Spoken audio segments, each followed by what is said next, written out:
Hey everybody, Barry here again. We're back with another one. I'm gonna do what I've been doing for the last 2 or 3 videos. Every time I start with this, I'm gonna try the engine again, see if it fits a little bit better. What I did last time was completely cut out the middle of the cradle. Got a couple ideas going on to strengthen up the pivot point right here where the rear control arm bushing goes in. And I think when I get the engine, transmission in, everything's all bolted in and ready, I'll do a small cross member going in under the transmission just to tie these two parts of the cradle together. I had a couple people pointed out to me where it could potentially twist like this as I'm going down the road, and I don't need that. So that's a new plan. I haven't tried it since I cut this whole back piece out, and I'd like to stick the engine in there. Every time I cut something out, it gets a little bit easier to put it in. So I'm gonna try that really quick first and then see where we're gonna go from here.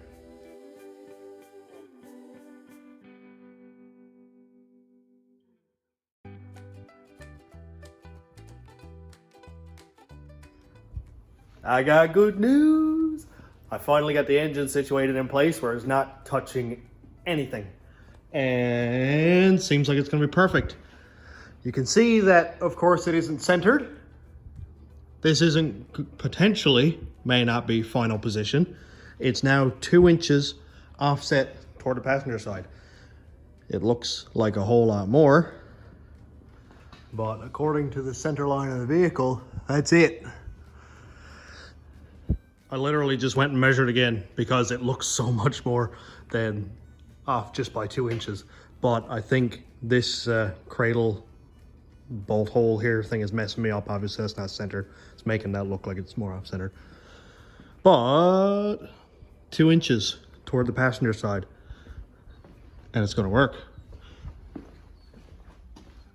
In here, also 2 inches toward the passenger side. We can see that it's basically on the floor. Not a major deal, doesn't matter. I'll trim out some more metal here because hey, it's just metal. This is only rough measurements. I measured from this door panel to this door panel, took halfway, measured over 2 inches. And it's right where it needs to be. I thought the cylinder head was striking, but it was just a bolt that I had in the back of the head for the chain that sticks about 2 inches out. So we got this much room anyway between the cylinder head and the firewall. Also looking under here, lots of room for the rack. There's 3 inches there. This tab right there is where the rack is going to sit on.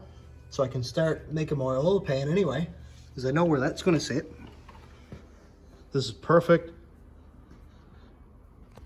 Best thing I did was cut that back piece out of the cradle again. Got a little bit extra. It gives us a whole lot more room than I needed, so it's perfect. Well, I'm here lying down on the ground to see what kind of room I have with the rack on. I forgot about these lines on top, and they're pretty intrusive. Still do have some room, and it's back very far into the oil pan, so I'm not really concerned about it. What I'm gonna do is make my oil pan tonight, or at least start. I know that I have a pile of room up here, so I'm not even concerned about that. What I am concerned about is striking this line here. So I think what the plan is to make my oil pan come down here, snug really, really close to the end of this windage tray here, and then right after the front of the rack, then start to taper down into the sump. I'm gonna have lots of room for a sump. You can see that that's probably 6 or 8 inches there. Now obviously the engine's not level or anything like that, but I think I'll be a lot better off if I made the oil pan first, got that done, bolted onto this engine. That way I know 100% fact if the rack is going to hit it, if it's going to hit like one of the rails that I put in or whatever. So that way I'm not guessing, you know, maybe the oil pan will be this far away, maybe it'll be that far away. It'll be on there and done. And that's something that I can punch out in a couple, 3 hours, just messing with it. It's only sheet metal and welding, so as long as I weld it inside and out, don't let it warp up or anything, we'll be good to go. I'm not going to be welding anywhere near this engine, so I got an old 6-liter block here that I'm going to be throwing away. This is one that lost oil pressure, seized up. I had that with a 6-liter before, lasted 3 days. 3 days, 4 days, something like that, and then seized up on me after a full rebuild, put another turbo on it, and to get less than a week out of it, it was kind of depressing. And that was an engine that had a knock in it before, so I don't mess with this stuff anymore. If there's issues, I just scrap it. So, I'll get a timing cover, bolt on here, get a rear cover, bolt on there, and make an oil pan.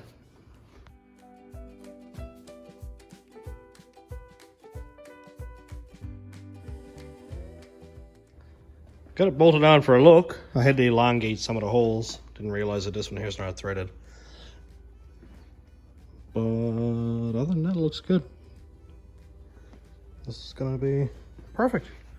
I'm gonna also bolt on that windage tray so I know where my height's gonna be. And other than that, we can start cutting.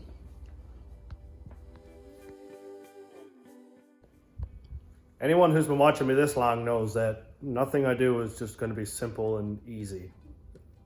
I don't mean for it to be complicated and difficult. That's what it always turns into. I don't have a lot of room for a nice square oil pan where everything just looks good and straight. What I've got to do is come right off this flange and taper in at basically the same shape as our windage tray. Mainly because the lines on the bottom of the rack seem to want to interfere with the oil pan, especially in the spot where it tapers up, like right here. So I'd like to be as far away from those as possible. So I'm just going to follow the basic shape of the windage tray down here. And now that I look at it more, I really should have followed the pattern on the block for the oil pan, because wouldn't have any of this curves here that I got to weld in now. Wouldn't have this opening I got to weld in now, because that was all casting stuff on the oil pan. I would have just cut it directly straight across and would have made it a lot easier, just like this side is actually. The back is fine. I know that I had to cut that in, but this won't be serious because I can still just cut a straight piece and just hammer it in and weld it as I go. Same with right here and right here. Not a big deal, just a little more work. Actually, what am I saying? This doesn't need to be here at all. I can just fire that away and cut the studs off. I'm here scraping for every last 1/4 inch of room when the windage tray might save 5 horsepower and stop a little bit of frothing in the oil. And if it comes down to it, really, if it comes down to it, I'll make a windage tray in the oil pan, which will work perfectly fine. I think I might have figured it out. It's going to save a lot more room. Also, the pan is going to have to be very low anyway, so this windage tray would have probably acted as a restriction. That's like 1 1/4 inch of room that I didn't have before, that I will now. Yep, that's getting taken out. Look how high this thing is. It's like at the highest point 1 3/4 inches high. The studs stick probably 1/2 inch below the block. That's going to be a lot better. I'll still keep the studs on these bolts here because I don't want to go any lower than that so the oil can actually run off. Makes me feel a lot better actually. So I'm going to make a template here now. And what I'm going to do is start at 1 inch at the back of the block. The studs are about 1/2 inch high, so that'll give us some extra room. And go ahead 8 inches. Measure that at 3 inches high, or say 2.5, just to make our template so we have a look at it. So what this is going to do is taper oil down toward the front of the block. Well, the marker's giving out. And the oil pan is 21 inches long. 21 5/8 actually.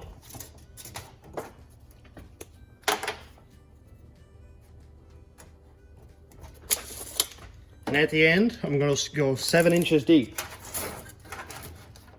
This is going to be the lowest point on the oil pan. That'll still give us lots of ground clearance.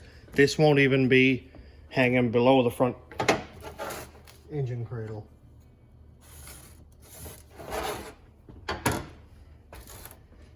So, oil tapers down toward the front, comes into the oil pan. This is going to have a ton of oil in it.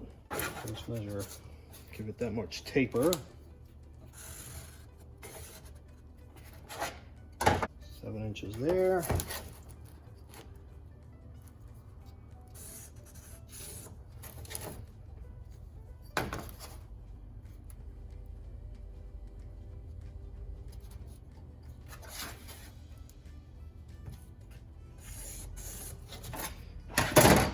This shape will allow oil to run down into the oil pan, but this is straight down, like basically level. And when I floor it, I'm afraid that oil is going to want to come hit off this wall and go back up toward the rear of the engine. So, a little bit of a solution, may not be a lot of a solution, but I'm going to make it shape like this. At least I feel like this may cause the oil to pull up right here instead of deflecting going up.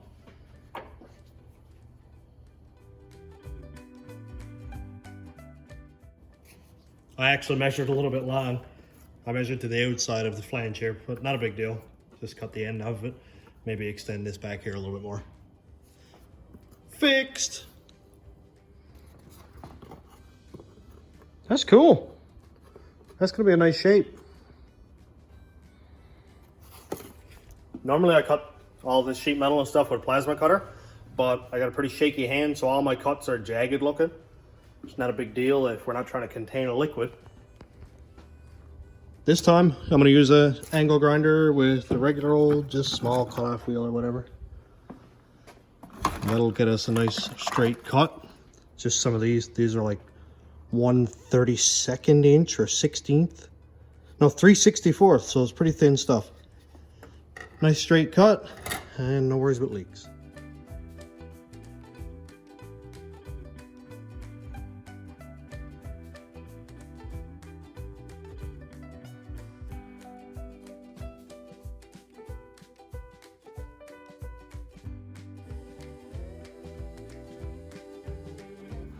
Piece number 1 is cut out.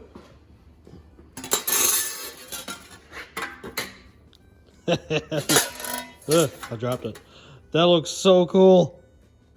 That is custom.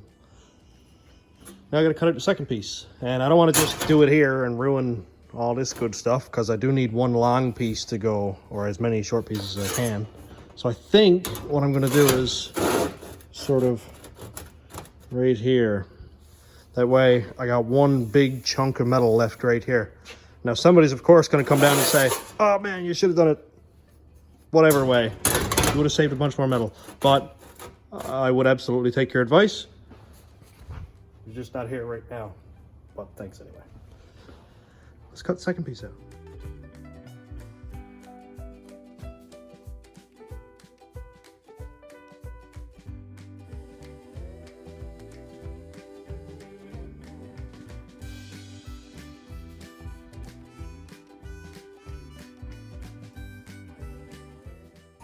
I'm going to try to do this as neatly as possible, just to get a look at it. And here we go. I like the way it looks. It's pretty cool.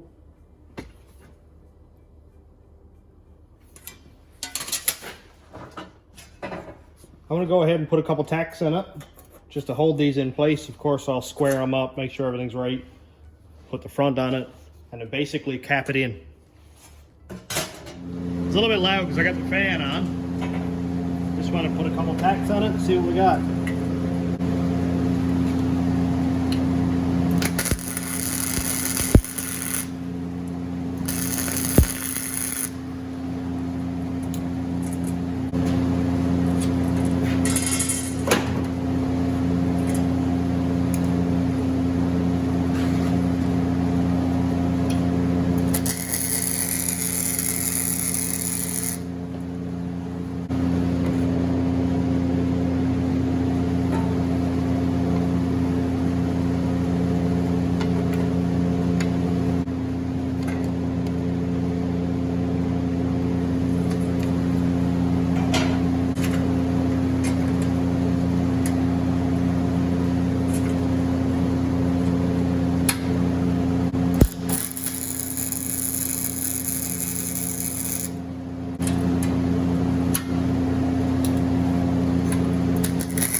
Sweet.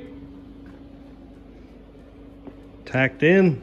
I got it squared up just with a carpentry square.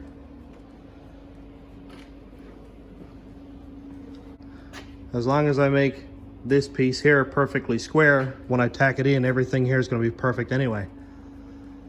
So maybe I'll start with this one.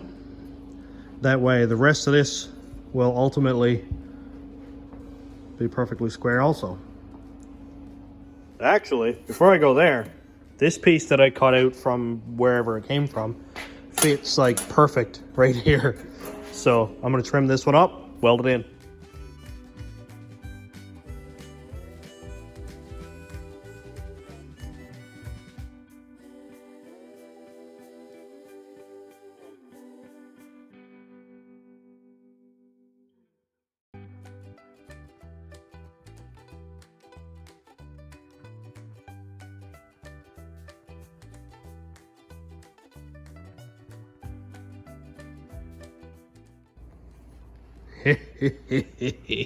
This is cool.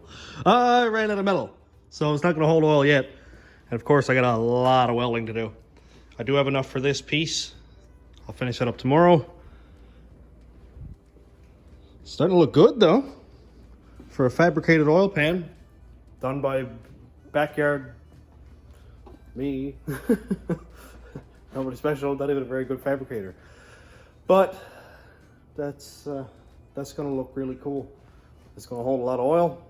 I don't think we're going to have any issues with foaming or sloshing or anything like that. I think it's going to work fine. I'd say this is not too far off the same volume as the stock oil pan was. I'll find a stock pan when I get home, bring it up tomorrow and have a look at it. It doesn't look very much smaller. I'd say it's going to hold the same amount of oil. It's just going to move from here to here. And I do have to make a segment on making my own pickup tube also. So that's not too bad, but I'm gonna finish her up for tonight because I'm starting to run out of time and got some stuff done. I'm glad to get the oil pan started up. The biggest part was the flange, that's already done. So now it's just basically filling in the pieces, filling in the blanks. So I'll grab another piece of sheet metal tomorrow or next day, get it tacked up, and I'll weld a little bit at a time. I'll weld for 5 or 10 minutes and then stop, let it cool, maybe go at it again after supper or a day's time, whatever. So I don't want this warping up. I don't want the flange to warp. I don't want there to be any stress on the metal in the joints or the welds and end up cracking and busting a hole in it later on. I don't need any of that. Also, I got to put a drain plug in it. Also, I have to weld a bung in right here somewhere for the dipstick tube, because the dipstick tube is right here normally, and now it's only going into about a 2-inch deep spot, so that's not gonna work. And maybe I'll put 7 quarts in it and change the oil every 8 weeks. Either way, if it's not smoking, it ain't burning. And as I have written here, my cousin at JLS Welding Fabrications in Lee Stairs, he donated his metal to me. So this is great. Nice new sheet metal. I had 5 minutes. I went and capped it in anyway. Much gooder. I'm used to working with rusty old junk and burning holes in it, and I don't expect that to hold oil. So thanks a lot for that. That's really exciting.